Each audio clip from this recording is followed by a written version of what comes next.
खुशामदीद student. आज हम इंडोमेट्रियोसिस को डिस्कस करेंगे कि इंडोमेट्रियोसिस क्या होती है। बेसिकली इंडोमेट्रियोसिस इंडोमेट्रियम जो सेल होते हैं, जो इंडोमेट्रियल लेयर होती हैं यूट्रस की, जब उसके सेल एबनॉर्मली ग्रो करते हैं और ग्रो करने के बाद वो सेल यूट्रस के बजाय किसी और पोर्शन में शिफ्ट हो जाते हैं, जैसे कि वो फिलोपियन ट्यूब्स या ओवरीज के अंदर डेवलप हो जाते हैं, तो इस कंडीशन को हम इंडोमेट्रियोसिस कहते हैं।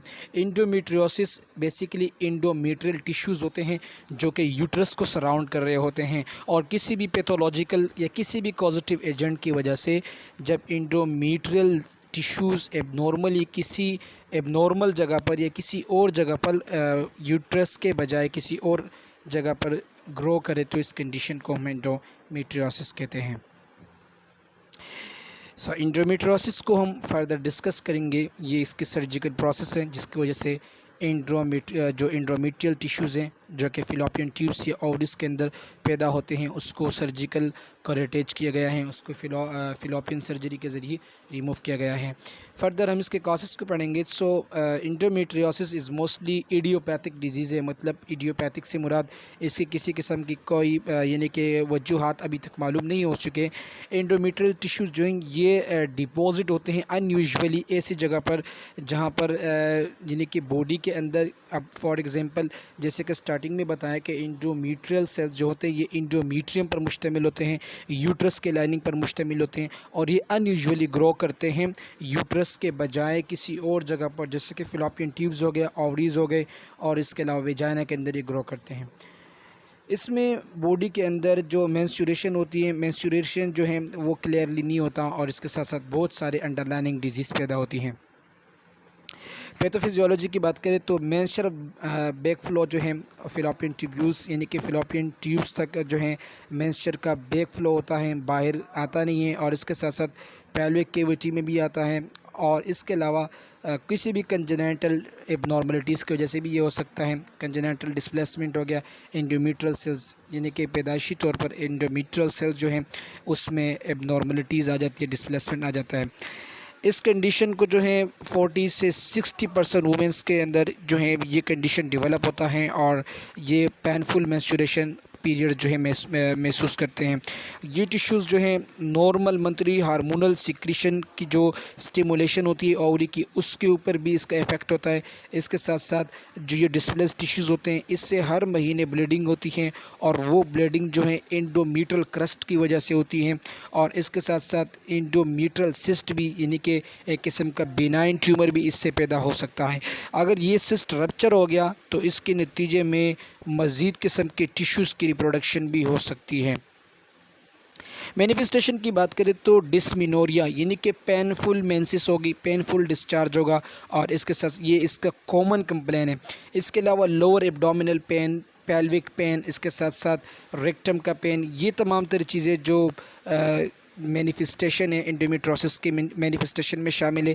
सिम्टम्स जो हैं ज़्यादा होते हैं, बहुत ही ज़्यादा होते हैं जब ये एक्यूट स्टेज पर होता है, और इसके साथ साथ मेंस्ट्रुएशन के दौरान इसके, क्योंकि एक तो ये इंडोमेट्रियोसिस यानी कि इंडोमेट्रियल टिश्यूज़ जो हैं ये एबनॉर्मली बहुत ज़्यादा ग्रो कर जाते, तो उसकी वजह से जब मेंसेस बाहर निकलता है तो उसके लिए एम्प्टी स्पेस नहीं होता और मेंसेस ब्लॉक हो जाते हैं, तो इस कंडीशन को हम डिस्मिनोरिया भी कहते हैं।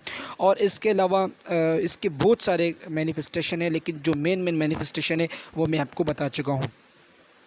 डायग्नोस्टिक टेस्ट एंडोमेट्रियोसिस के लिए सबसे पहले अल्ट्रासाउंड करते हैं। अल्ट्रासाउंड के बाद लेप्रोस्कोपी के ज़रिए बायोप्सी को रिमूव किया जाता है ताकि डायग्नोसिस को फर्दर एवेलुएशन करे, डायग्नोसिस फर्दर जो है इस डिज़ीज़ को डायग्नोस कर सके। इसके अलावा रेगुलर पेल्विक एग्जामिनेशन को रिकमेंड करते हैं ताकि जो गायनेकोलॉजिस्ट होता है और पेशेंट खुद भी सेल्फ यानी कि खुद के तौर पर भी वो अपने पेल्विक एग्जामिनेशन करे।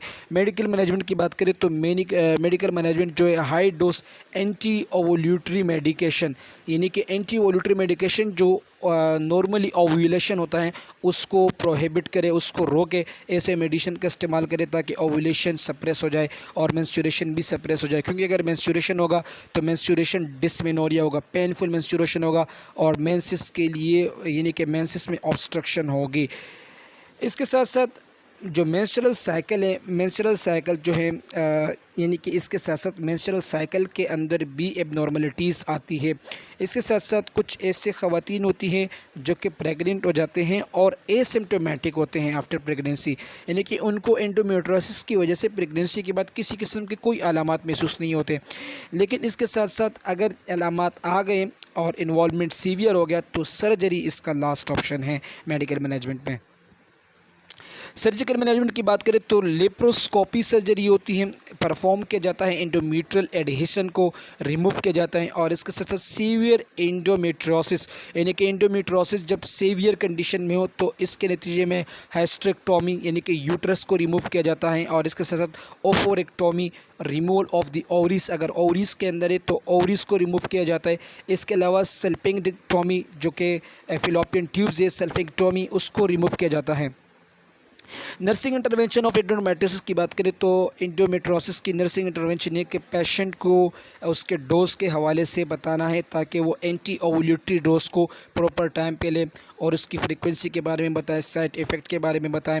इसके साथ साथ पेशेंट को इसके इम्पोर्टेंस भी बताने हैं कि इसकी इम्पोर्टेंस क्या है। रेगुलर चेकअप हो गया और रिपोर्टिंग एबनॉर्मल वेजाइनल ब्लीडिंग, अगर इस दौरान एबनॉर्मल वेजाइनल ब्लीडिंग होगी तो उसको भी रिपोर्ट करना है, पेशेंट को इनकरेज करना है वर्बलाइज तौर पर यानी कि वर्बल कम्युनिकेशन के ज़रिए पेशेंट को इनकरेज करना है और उसके डिज़ीज़ के बारे में पेशेंट को असिस्ट करना है, कंफर्टेबल स्टेट पे पेशेंट को लाना है और पेशेंट को इन रीच और इसके साथ साथ जो बैलेंस डाइट है उसके बारे में बताना है। फ़िज़िकल और इसके अलावा मेंटल एक्टिविटी को भी नॉर्मल रखना नर्सिस का काम होता है। सो बहुत बहुत शुक्रिया। In the next video tutorial we will discuss the pelvic inflammatory disease.